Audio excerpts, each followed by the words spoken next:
Viewer discretion is advised. Welcome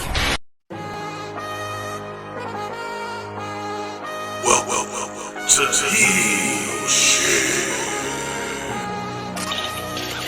On today's episode, pro wrestling news, rumors, spoilers, discussions, and predictions. And your hosts, Dark Cordz and Draven Rhymes. Welcome back to Heel Shit, Weekend Wrestling. This is our second show each and every week on Wednesdays, just touching base on what we think are the big stories in wrestling from the past week. Draven, what are we talking about tonight? Oh, we got a few things we're going to cover. We're going to cover that promo that Cody Rhodes hit on Roman Reigns this past Monday night on Raw.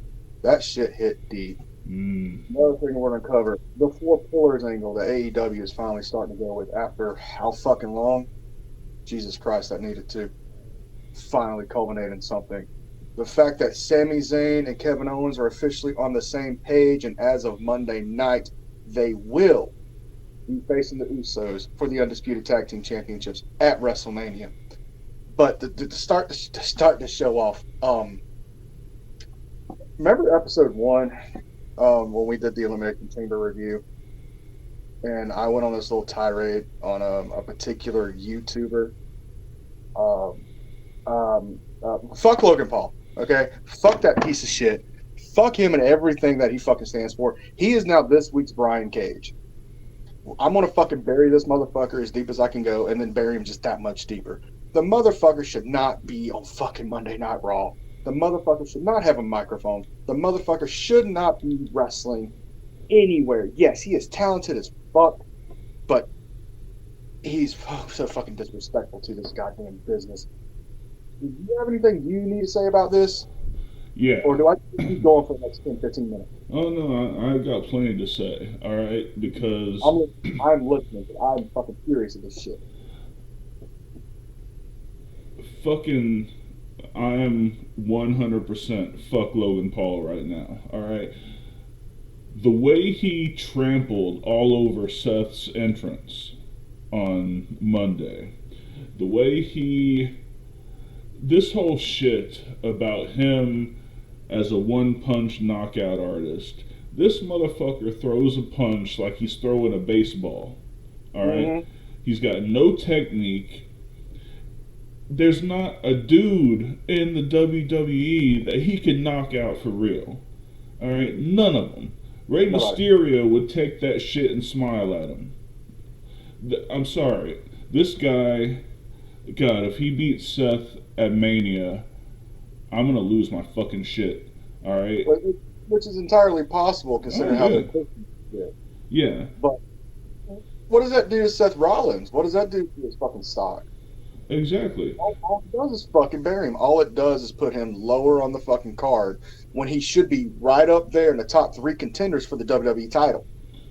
And he should be a YouTuber. He shouldn't be fucking undercard on night 1 of fucking WrestleMania. That motherfucker should be right up there in either an IC championship match, a United States championship match, or fucking vying for a fucking serious storyline spot. But no, he's with fucking Logan Paul. Yeah, 2 weeks in a row, one of the most over people in wrestling was left knocked unconscious like just some schmo on the street who caught a sucker punch. I mean, just face down, arms back. I'm surprised he wasn't twitching. Like, they made him look like a fucking bitch. So yeah. Fuck Logan Paul, hashtag fuck Logan Paul all day long. And you know, it surprises me that they're trying to pull that gimmick. I mean, they did it with the fucking Big Show, but Big Show was a legitimate giant. He had that kind of strength to actually be able to knock you the fuck out. Logan Paul's fucking what? 200? 215 maybe? Yeah, he looks like a fucking beanpole. Yeah, he's like 6'4", 200 pounds. He ain't knocking shit out. He couldn't knock out Mickey Bigglesworth right now, okay? He And we ain't know how badass of shit. a cat that motherfucker is. Mrs. Bigglesworth would laugh at that motherfucker. God damn. Can we, If he's such a knockout artist, put him in a match with Bobby Lashley. Put him in a match with Brock Lesnar. no, put him in a match with motherfucking Shinsuke Nakamura. A real knockout artist. Mm-hmm. See how quick that fucking goes. Can we just go ahead and move on from this shit? Because Well, we'll take up the whole episode with this shit, and I there's just so much I could say, but let's I'm gonna move on from this if you're ready to. yeah, before we move on, if y'all could do us a huge favor, like the video, subscribe to the channel, comment down below. Even if you don't agree with us, you want to tell us to go fuck ourselves, we love to hear it. So, bad guys do heel shit, bring it at us. And number 2, here's a word from our sponsor, Castel Vodka. Vodka, Ball, Castel. Indulge in the Red Revolution. Thank you, Castel Vodka, for sponsoring the podcast. We're back. Draven, what's the next story? Oh, next story. We're going to go ahead and hit on the 4 pillars angle that AEW started off on with the Bar Mitzvah of Maxwell Jacob Friedman, your AEW World Heavyweight Champion. Now, you were on vacation when this happened, so I had to send it to you when you got back. What were your thoughts watching the cut version, the toned down 12-minute version of this?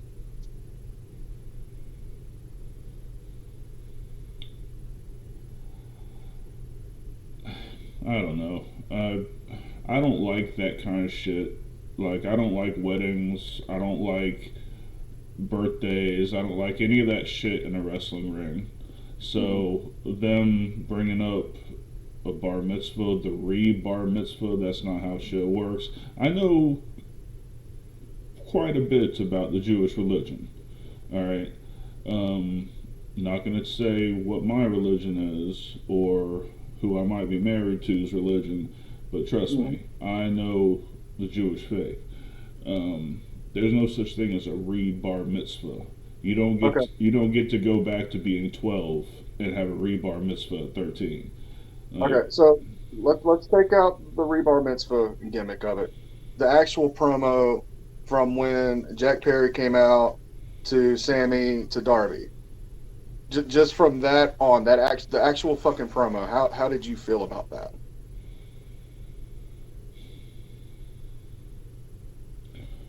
I mean, certain people are definitely better talkers than the others. I don't know. When Darby Allin and MJF speak, I never have much bad to say about it. Yeah. What was your thoughts? My thoughts are, it's about damn time they put these 4 into a storyline itself. Jack Perry has come a long way since 2019 in his promo skill. I will say that. Absolutely. He was god-awful when he first came out. That's why, they eventually put him with Christian to be his mouthpiece. And I think working with Christian over the past couple of years, he's been able to kind of get a little bit off of Christian and get a little more comfortable on the microphone. At least that's what I can see. Yeah, I like Jack Perry much more than Jungle Boy. Yeah. With Sami, he's always going to eat shit about, the shit that he's pulled since being in AEW, leaving his fiance, marrying what's-her-face. And, that's just something he's just going to have to wear for the rest of his life. But every time he comes out, he is going to be the fucking heel. Even with MJF. Dude, they were cheering MJF over fucking Sami. Yeah. Because he's just a sleazy slime ball. And I love that. I love the fact that they kind of have it broke up to 2 baby faces and 2 heels. I also love the fact of how they did the promo itself. I'll get to Darby in a second, where they had all 4 of them in each corner. And all 4 were allowed to talk. Every time one got finished, MJF had to say something, another one cut him off. I thought that was brilliantly done. I thought everybody got their point across. But when Darby Allin speaks, it's kind of like the whole Jake the Snake thing that I was telling you about a year ago. Not everybody has to scream. Mm-hmm. Not everybody has to raise their voice, get heard. Darby is that character where he will sit in the corner and he will be so quiet and he will say what he needs to say. And the only time he really needs to raise his voice is on certain pieces that you know is important. And he showed that this past Wednesday on Dynamite. That little kick of MJF taking off his shit and then Darby just flat out going, "You look like shit." That had a nice pop. I enjoyed that. Was it cheap? Maybe, yes, but he just said what we were all thinking. I'm very intrigued on how this is going to go into Double or Nothing in May because they're going to have that build up from now all the way up until then.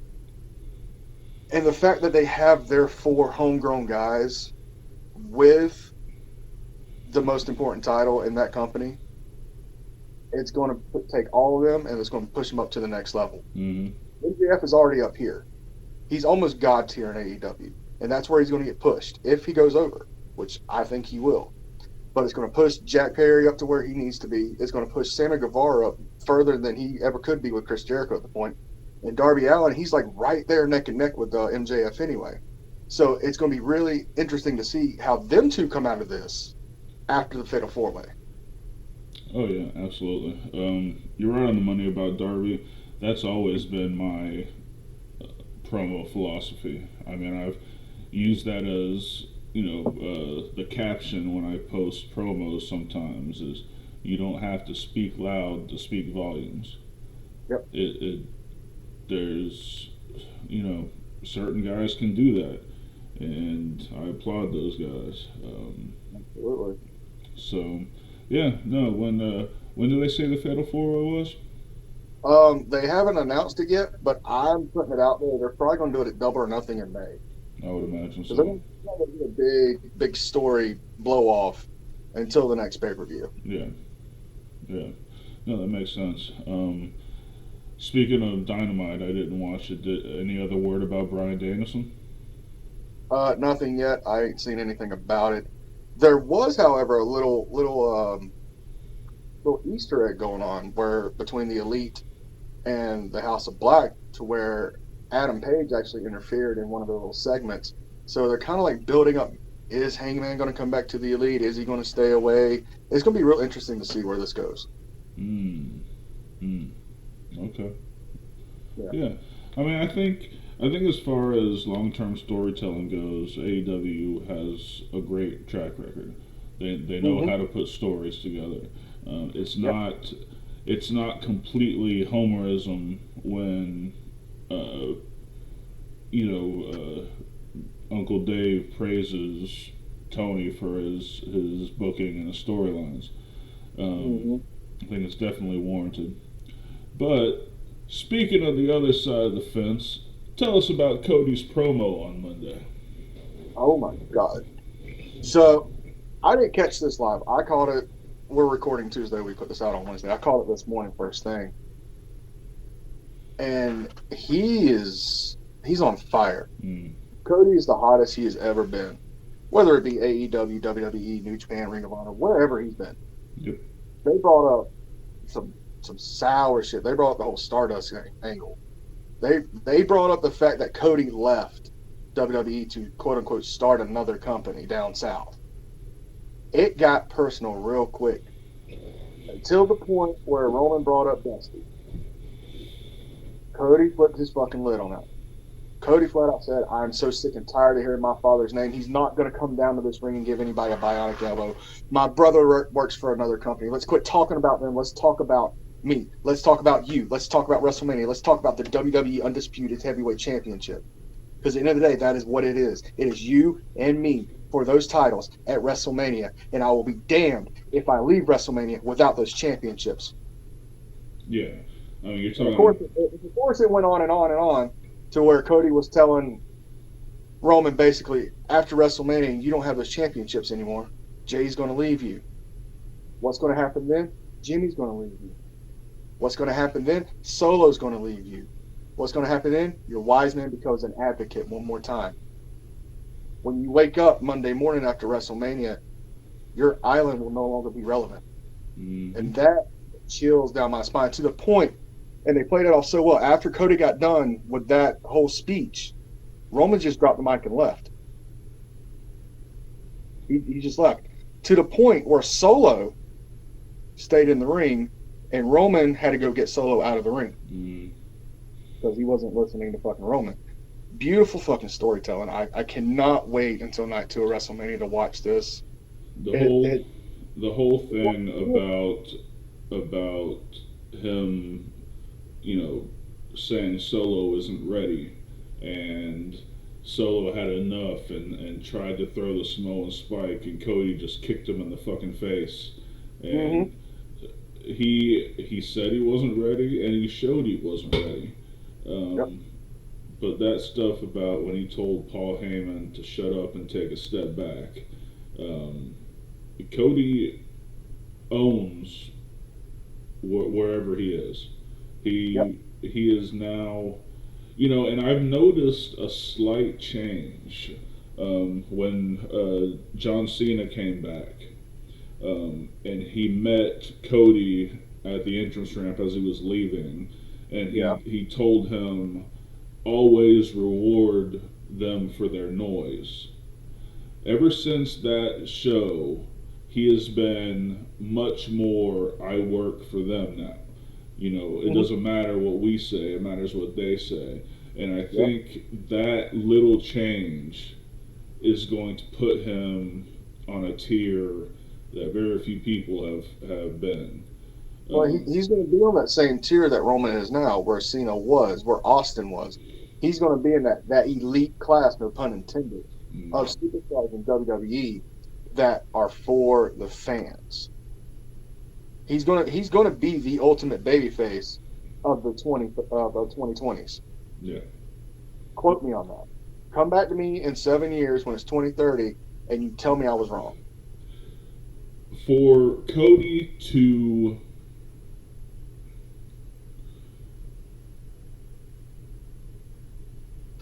specifically come to be the top baby face in the country or in the company, and then to still be the top after what Sami has done this year, to not lose that spotlight when he's in the ring with Sami, who was so fucking over right now.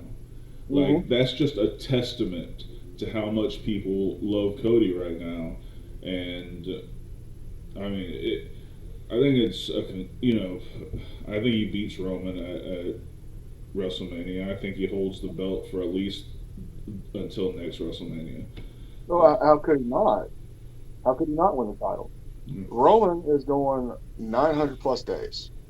He's almost to 1,000 at this point. Roman needs a rest. Roman's only been in WWE since 2012, so he's only been here for 11 years.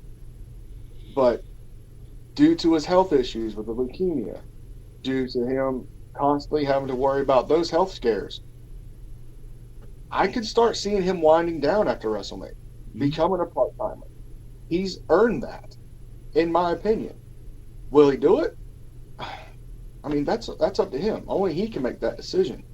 But he's in a place now where Cena was, where he can choose to pull back part-time, still get over as fuck, whether it be babyface or heel, connect with those fans, and then leave. Kind of like what Jericho did the last stint of his WWE career, where he came back for a few months, left for a few months, come back a few months, left a few months. Roman can do that. Roman's the kind of guy that I could see doing that. It is Cody's time to be the face of the company. Cody has earned that. Cody, name me one other person that's ever left WWE, rebuilt himself, built a new company, left the company he built, and came back because he knew WWE was the most important company in the United States. His own company wasn't as important as the WWE. There's nobody in the history of history that's ever done what he's done. So, in my opinion, yeah, it is time for Cody to win the title. It's time for him to have a nice, long championship reign. And it's also time for Cody to take that well-deserved time off. Yeah. So, Yeah. No. that's on the whole Cody Rhodes thing. And going back to the whole Sami Zayn thing, remember last Friday, because I sent this to you, they put Cody into the Sami Kevin Owens angle, trying to get him back. So I think that also helped the fact that as popular as Sami is, Cody's just that much there because he helped this happen. Yeah. Yeah. Speaking of Sami and Kevin being back together, let's get into our final story of the week, the most important story in our opinion, the Sami and Kevin Owens situation. Before we get into that, is there a little announcement about the shop that you want to put on here? Yes, absolutely there is. We have a new URL for our merchandise. It is heelshitshop.com. Heelshitshop.com.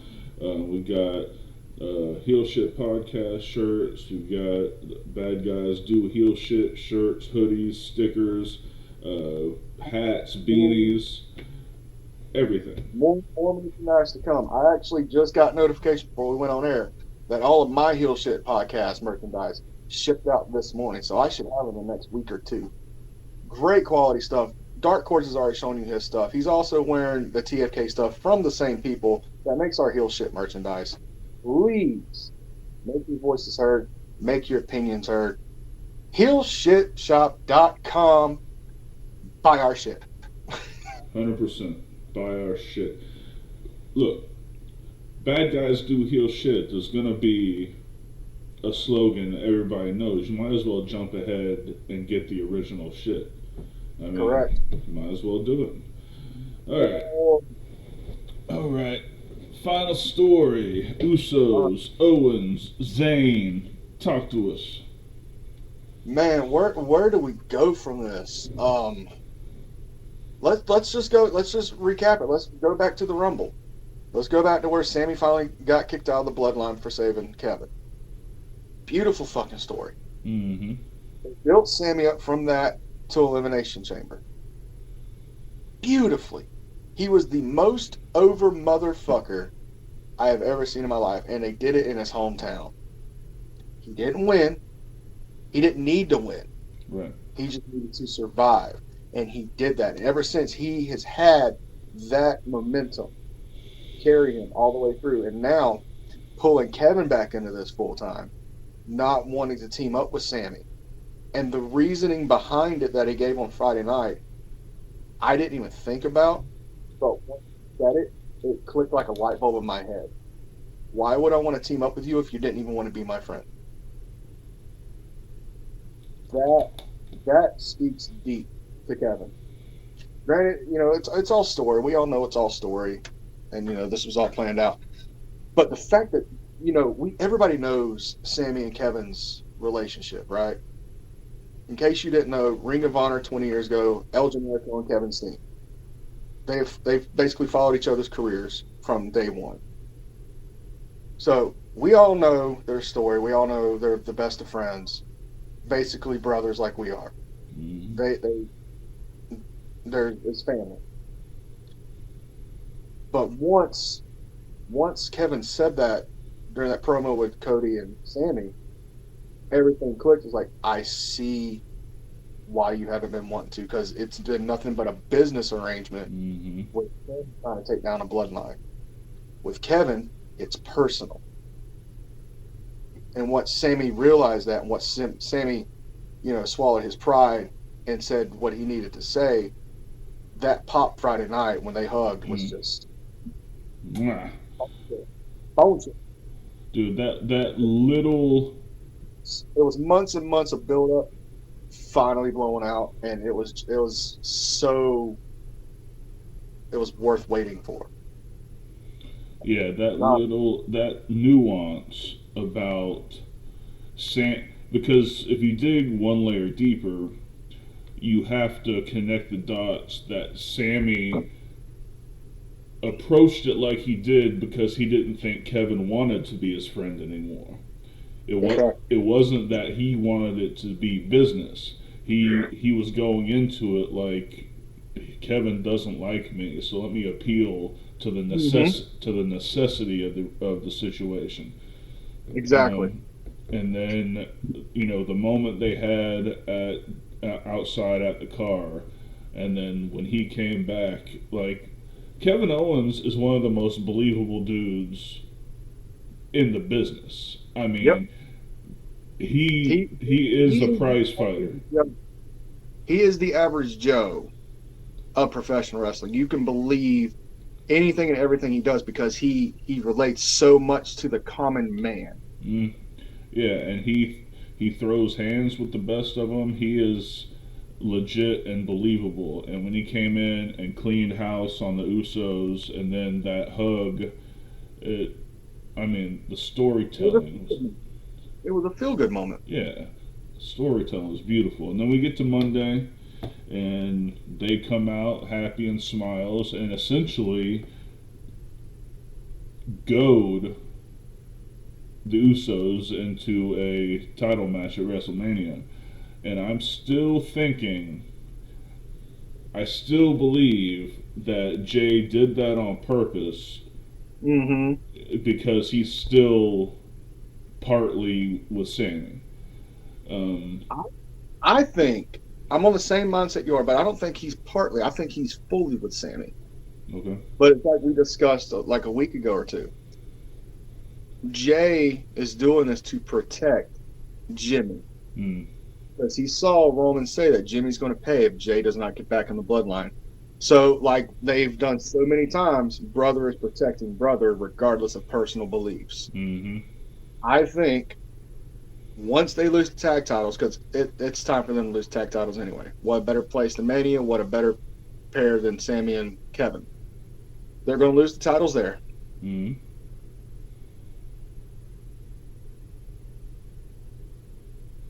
glitched a little bit. I'm back. Apologies, we've been having internet issues the past couple of days with these storms. Anyway. Nope. Jimmy and about it. Jay's going to. Hold on. You're glitching like crazy. You're going to have to restart. Jimmy's going to eventually open his eyes.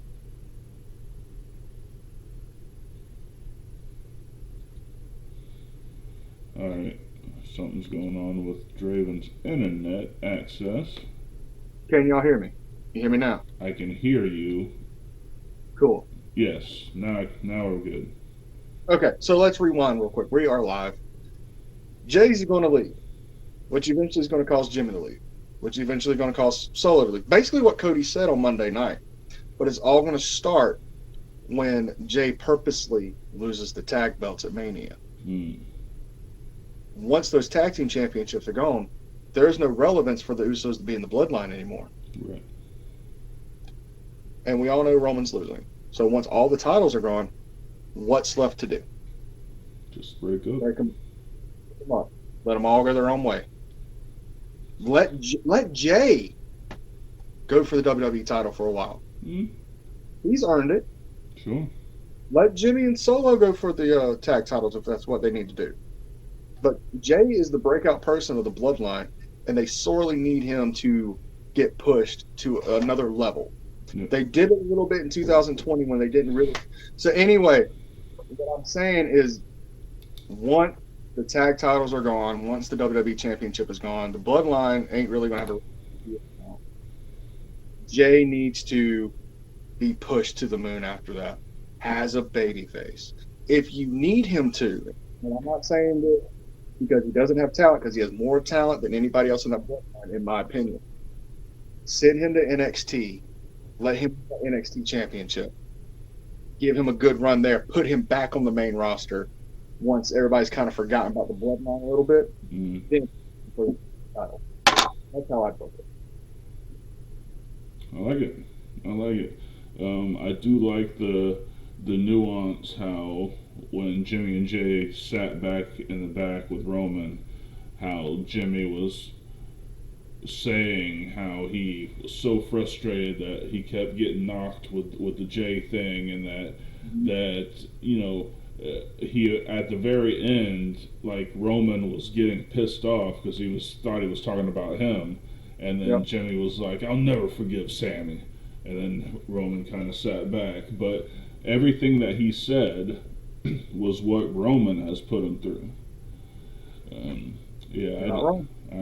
I think the story is amazing.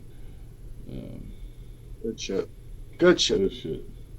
Definitely good shit. And we got NXT tonight, which who the fuck cares about NXT anymore? And we got Dynamite tomorrow night, which you will thoroughly let me know everything that goes on about that. Yep. And then we're going to start covering some Impact on here starting next week. That's cool with you. There's a couple storylines there I think needs more attention. And I think you would thoroughly enjoy them if I actually, brought them out. And let's do it. Also, one more thing. We are in talks with a fellow member of TFK and his wife to possibly bring them on the show here in the near future. Please be on the lookout for that for Weekend Wrestling. Next week's going to be interesting for Weekend Wrestling. I'm not going to lie. Just to see where it goes from this day to next week. Yeah. And like you said, we're going to have potentially regular correspondent to bring in a different view on our Weekend Wrestling shows. Yep. Excited about that. So, yeah. No, I appreciate you guys listening. We really appreciate you guys supporting the podcast. It's been overwhelming how quickly we've been well received. Yes. And we just appreciate it, and thank you guys very much. Bad guys do heel shit. Until next time. Yes, sir.